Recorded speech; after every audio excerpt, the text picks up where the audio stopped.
I know I'm not the only one who's gotten on YouTube and looked up goal setting.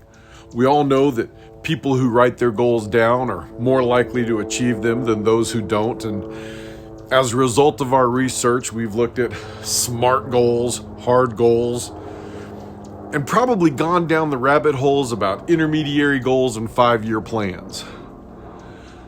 But what we have to understand about meaningful goals is that you can't accomplish them. Only the person you become as you pursue those goals can accomplish them.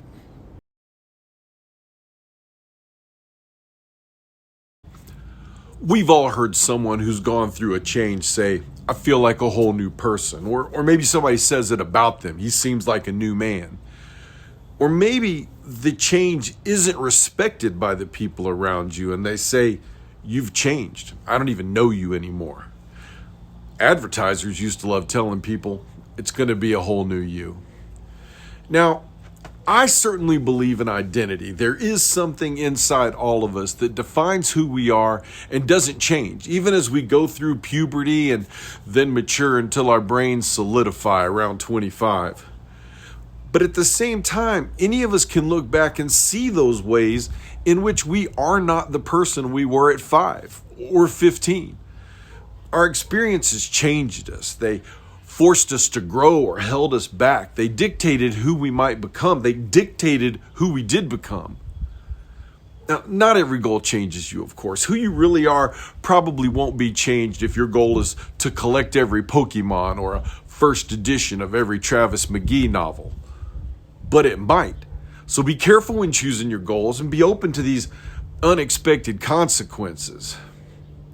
Just the same, there are some goals we choose that we should understand from the start involve essential experiences that will change who you are. Life-changing goals like losing 100 pounds, or we stop gambling, or we get into a good engineering school, or just move out of our parents' house. It's never a small change. It's not making an adjustment for 6 months or a year. It's not adjusting habits and routines. It's changing who you are.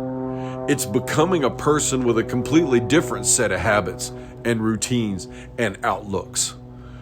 The first step, maybe the first step in choosing goals before we ever design a plan, is to decide what kind of person we want to be, to choose a paradigm that we want to center our lives around.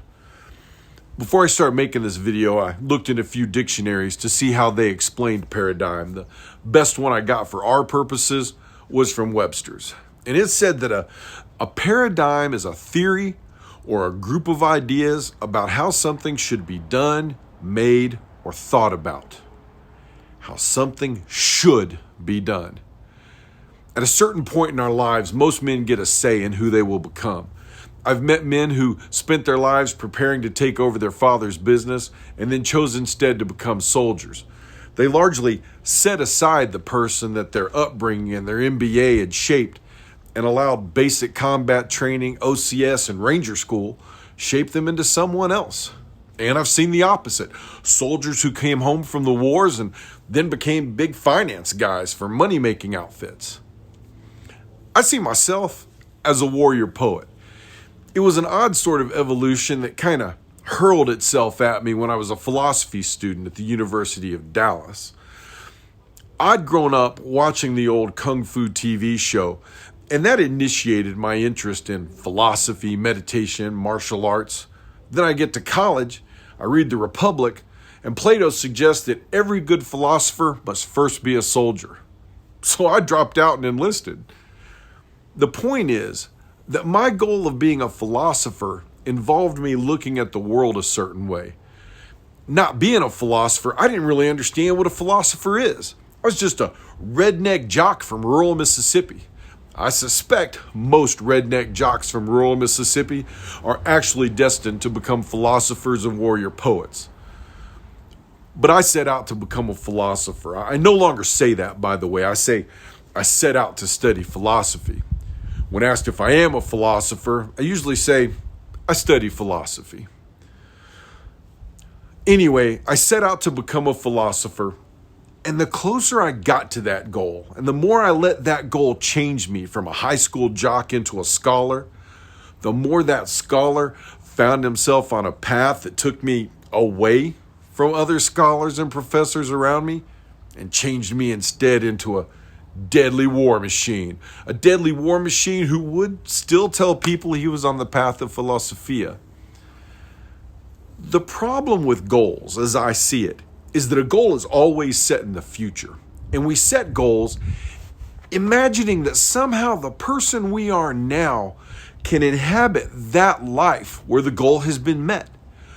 When we set a goal about our health while sitting in a recliner watching YouTube videos, we think that at the end of the execution of our 5-year plan, that stronger, leaner, more beautiful, better version of ourselves is still somehow the sort of person who spends hours a day sitting in the recliner watching the same YouTube videos.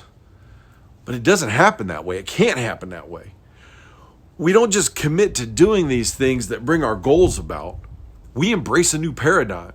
We become a new man, and it is that new man's lifestyle and choices that accomplish our goals. At the end of achieving these goals, the person that was sitting there watching YouTube videos about goals is no longer there. And a new person, the one who achieved that goal, is. The goal of becoming fit, especially a goal of becoming fit, involves becoming a new person with new motivations who makes different choices and has different habits. That new man probably has different friends and a different relationship with his peers, a different relationship with total strangers, maybe even a different relationship with himself. If it doesn't create a better relationship with yourself, what was the point of any goal anyway? And this might be the crux of the difficulty most men have meeting certain goals. See, the man you are kind of wants to stay the man you are. He sees this complete change as a sort of death, not just the ending of one phase in your life, but the ending of all he's known. He hates the person who is going to replace him when you become better. So he sits on your shoulder, reminding you that the life you had before you set this goal wasn't really that bad. And it certainly was better than the suffering you're undergoing now as you try to get fit by cutting back on carbs and pointlessly running laps when you're not being chased, picking up heavy things just to put them down again over and over. Or we might think that attaining the goal changes us. And by virtue of having dieted and lost 40 pounds, we're suddenly transformed into someone who enjoys hiking and martial arts and church softball. Even though if we were the person who enjoyed those things, we probably wouldn't have put on those extra 40 pounds in the first place. Of course, I'm just using health as an example because of the sort of channel this is. The same would apply to whether your goal is to be more charismatic with women or simply to have more money. The difficult truth is that as we sit there in our recliner reading Think and Grow Rich or Rich Dad, Poor Dad or The Mystery Method, it isn't just that our goal isn't met. It's that we're not yet the type of person that takes the steps those books recommend to creating wealth or finding a girl. Or we sit there eating chicken tenders. Wait, that's a bad example because I love chicken tenders. How about we sit there eating ice cream and reading fitness books and doing fat guy stuff because we're not yet the kind of person that does fit guy stuff instead. I think it helps when we recognize this and decide not to compromise with who we were, the old us. That is, when we don't let who we want to become compromise with who we are right now. We don't quit just because who we were yesterday wants the floor again. Sometimes we have to remind ourselves that we're not the kind of guy who sits through the snooze alarm anymore. We've become the sort of man who has to be up and training when we said we would be, whether that's 4 a.m. or 3 p.m. for those of us on the vampire shift. Understand who you are, then decide who you want to be. Then do the things the man you want to be does. This is one of the principles of neuro-linguistic programming. Find or design a paradigm you want to live, then begin consciously choosing to do things as if you already were that man. NLP might specifically suggest that if you want to be a great swimmer, do what great swimmers do. If you want to be a great boxer, do what boxers do. And this will start to rewire your brain into taking such actions naturally. It will condition us to join the ranks of men who behave a certain way because they are a certain way. In the modern age, finding these models isn't easy. You can latch on to the loudest ones, the ones making money off of selling you courses and lecturing you about money and sex as if that were the only true measure of what a man is. The Andrew Tate paradigm is a failure. So is the Barack Obama paradigm. But look into Lennox Lewis or Gordon Marino. I think maybe it's best at this point to look at different figures and pick what you think best serves the world as you understand it. Take some of what Musashi was, some of Arthur, or Jesus, Bodhidharma, Alexander, Plato, Socrates, Xenophon. Study Aristophanes. He studied today for his plays, but he's remembered on his gravestone for having fought at Marathon.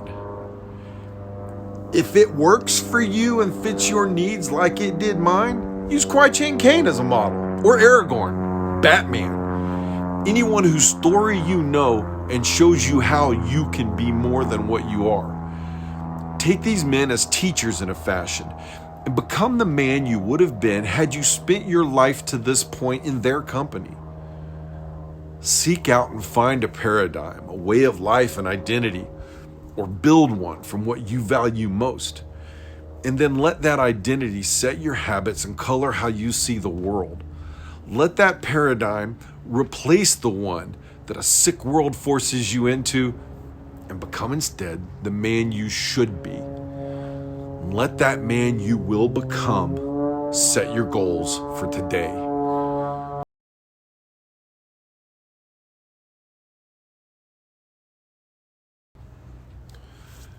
If you got anything you need out of this video, or you just want to spend more time looking at my sexy blue eyes, click this link here. Or just sit back, stay comfortable. YouTube will find another video it hopes you need. Go have a beautiful day. Help someone else have a beautiful day. And call your mom. Even if she's just in the kitchen cooking chicken tenders, call your mom. Moms love that kind of thing.